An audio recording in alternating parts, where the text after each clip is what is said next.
Hey, hi, welcome to Sharon Palmer Books. I'm Sharon Palmer, your host, and this is going to be an incredible adventure.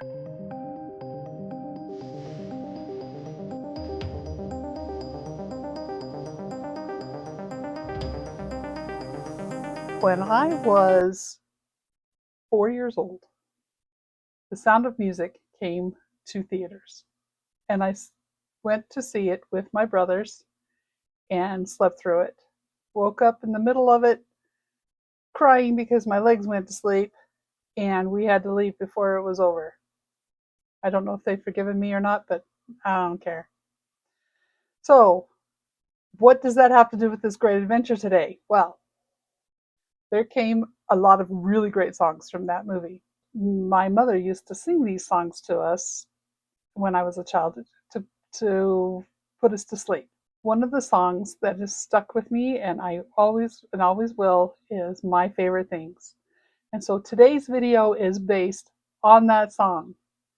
Raindrops on Roses, Whiskers on Kittens, and it lists a whole bunch of stuff that's I'm really quite smitten. The part that has to do with this week, particularly, is when the dog bites, when the bee stings, when I'm feeling sad. I also am going to put in there mad, frustrated, and ready to just scream. It's been a week. It's been a dog biting, bee stinging, mad slinging week. And so when I want to follow the advice of this song and focus on a few of my favorite things. Anyway, right at the top of the list, a few of my favorite things are my husband and my children. They are my favorite things. They make my life worth living. I just love them. However, I will not include these in the top 10 things that are my favorite things because they are in a league of their own. There's just no way out of that. They're in a league of their own. All right. So the top 10 of my favorite things, in no particular order, here they are. Number, no, no, I didn't say they were in particular order. Okay, so one of the things is this series of books, the Mrs. Polifax series of books. I have been intimate with this series of books since I was very, very young. In the olden days, they had a magazine called Reader's Digest. This is for those of you who are much younger than I am.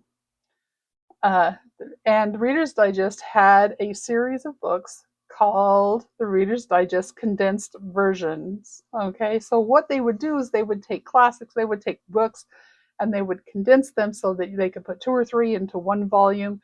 Hopefully I can find a picture that you can see what it is like, but that's when I first met Mrs. Polifax. She was in one of these books, and I fell in love with her. I had to have been 8 or 9. I fell in love with her. She was the grandma that I think every child should have. Adventurer. Mrs. Polifax. Basically, the story is that she's an older lady. She has lost her husband.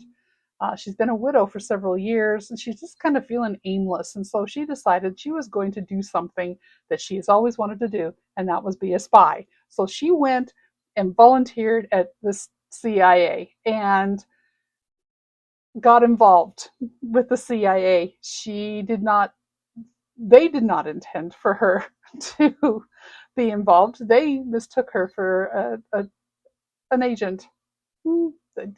You'll have to read the first book, which is it's Mrs. Polifax something.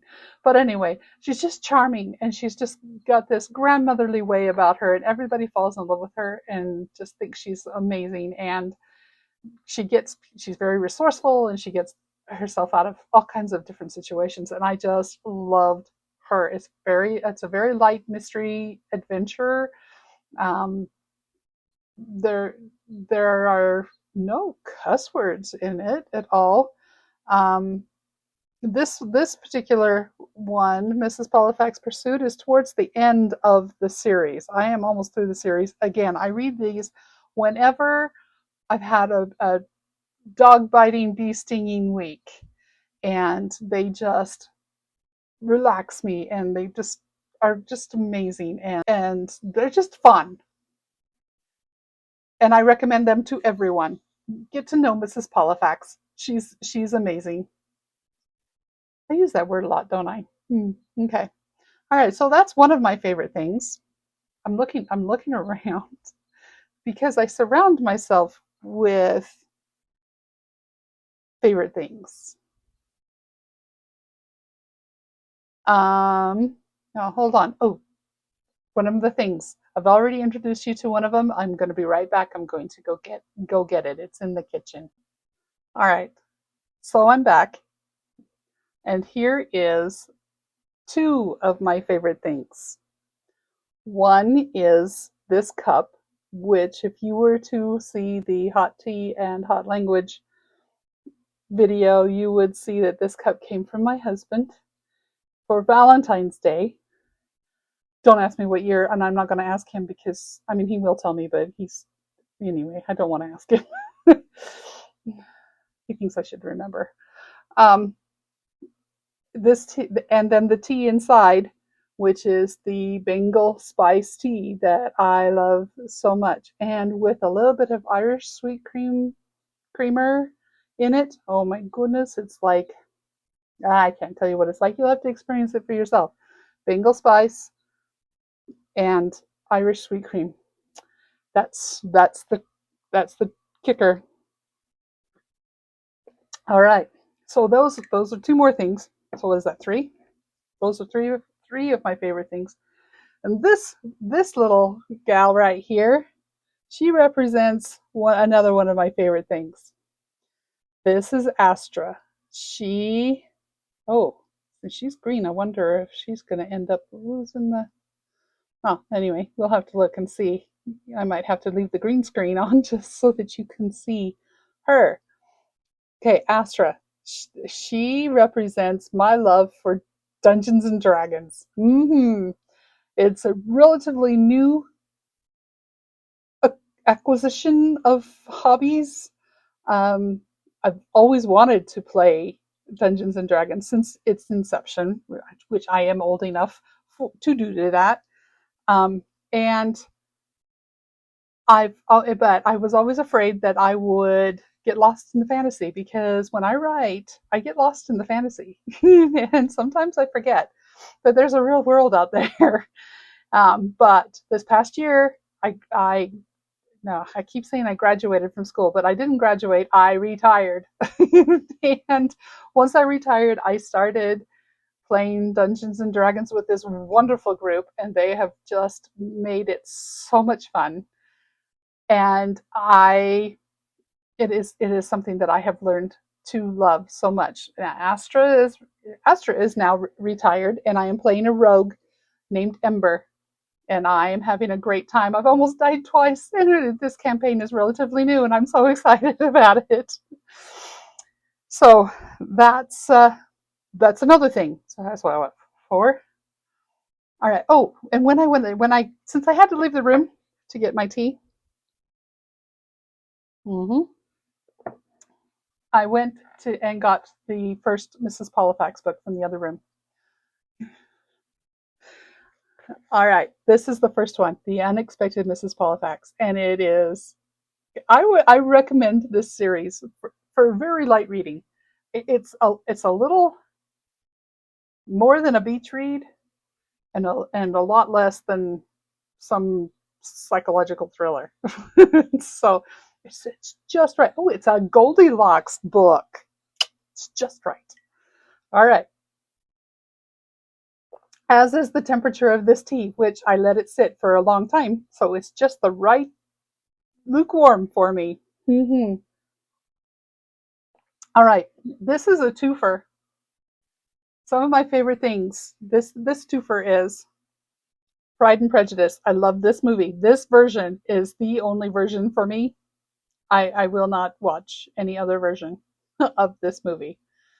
I have it practically, well, I do have it practically memorized because I listen to it almost, I listen to the audiobook almost every night to fall asleep. But I love this version of the book. And no, not the book, the movie. I love this version in movie form. I will watch this. I will listen to the audiobook. I've listened to it for over 2 years now, every night, almost every night. I also it's been at the top of my list of favorite books for many decades. It was edged out for a little while by Harry Potter 7, but we can talk about that another time. All right. Another one. This is representative of a lot of things. Oh, this is also green. I won't be. I'll have to put the green screen back on for this one. This is also green. This is a game that my father gave me way back when I first became 20. It was probably 25 years ago, or maybe even, yeah, that was 25 years ago. 25 years ago when I started into speech therapy. And the way you play this game, and you might have seen it. You probably have. If you've had a little kid in the last 25 years, you've probably seen it. It's called Crocodile Dentist. Oh, look at how dusty he is in his mouth. Hold on a second. Let me dust his mouth. Oh, dear. I am so sorry, buddy. I let you sit on the shelf too long. I'm going to pull you out, though. Next fall, when I start with the kids again. Yeah, I'm doing part-time. I can't leave it alone. It's too much fun. The reason why this is important to me is because it's a game. It's a game, and my dad gave it to me. Excellent. All right, so you open his mouth wide. Oh, I still didn't get it all quite. And then you pick off his teeth one by one. Yeah, see there? Ah! And the kids get a big kick out of it. They don't like sticking their fingers in this guy's mouth, but they like watching me do it. And it's fun, and I love games, and it's why I went into speech therapy, is because I could then play games every day, and that's what I did, and it was fun, and why I can't give it up. All right, so that's how many. There's 1, 2, 3, 4, 5, 6, 7. Wait, I lost count. 1, 2, 3, 4, 5, 6, 7. 7. All right. I wanted to give you 10 things. Well, I'm going to have to think about 3 more things. Hold on a second. Okay. All right. So, oh, it's getting warm. I'm taking this off. Ooh. It was cold. Now it's warm. One of the things that I feel that I love is more of a collection of things rather than just one thing, and that is anything Chinese. I had the opportunity 40 years ago to live in Taiwan. I was on a mission for my church, and I have loved everything Chinese since then. The people, the art, the culture, everything is just amazing to me. And so that is on my list of favorite things, is anything Chinese. If you had noticed in some of my previous videos, there's a bag hanging on my door that has Chinese characters on it. And I did have someone ask me about it, and I thought that was pretty great. A viewer from Taiwan. So, and she says, "Why do you have a bag that says Jianghua on it?" And Jianghua is a city in Taiwan, and that bag is a school bag from Jianghua Junior High, and I got it while I was in Taiwan 40 years ago, and it was some of my favorite things to have, and it is now my D&D bag, so I've mixed 2 of my favorite things. The next on my list, this will be 9 things, is this little guy. I love him with all of my heart, and I miss him. He went back to live with my middle child, who is his parent. His name is Lucky, and he was my companion for several months. And I can't tell you how many. It was not enough, but and he is just the best little cutest little guy. And I'm going to put some bits and pieces of video in here of him, just so you can enjoy him too.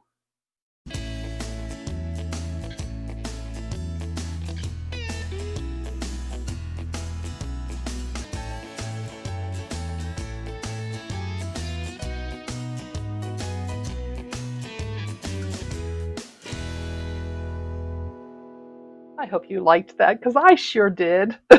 All right. Okay, so let me count. Make sure I'm getting close to 10. There's 1, 2, 3, 4, 5, 6, 7, 8, 9. So one last one, and this is one of my favorite things, though he gets shuffled around quite a bit. His name is Whaley, and he will be featured in some videos coming up where I am talking about speech therapy and reading. One of the things I'm going to talk about is how to read to a 2-year-old, and Whaley is going to be my 2-year-old.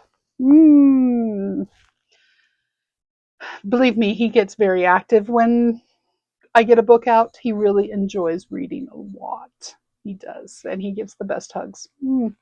This was a gift from my sweet husband. I believe it was for a Valentine's Day or Christmas. I don't know, man. I will find out. And but he's got this cute little this little cheek that's like harped like a shake. Yes, shaped like a heart. Blah. And he's just big and cute. And he's gonna go.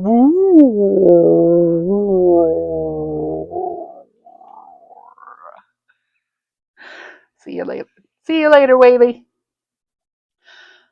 All right. So those are 10 of my favorite things. Some were books, some were games, some were just stuff. And I hope you really enjoyed seeing what my 10 of my favorite things were. Leave a comment below and tell me about some of your favorite things. And if it's books, there's a good possibility I will read them if you tell me that they are your favorites. All right. Well, we'll see ya.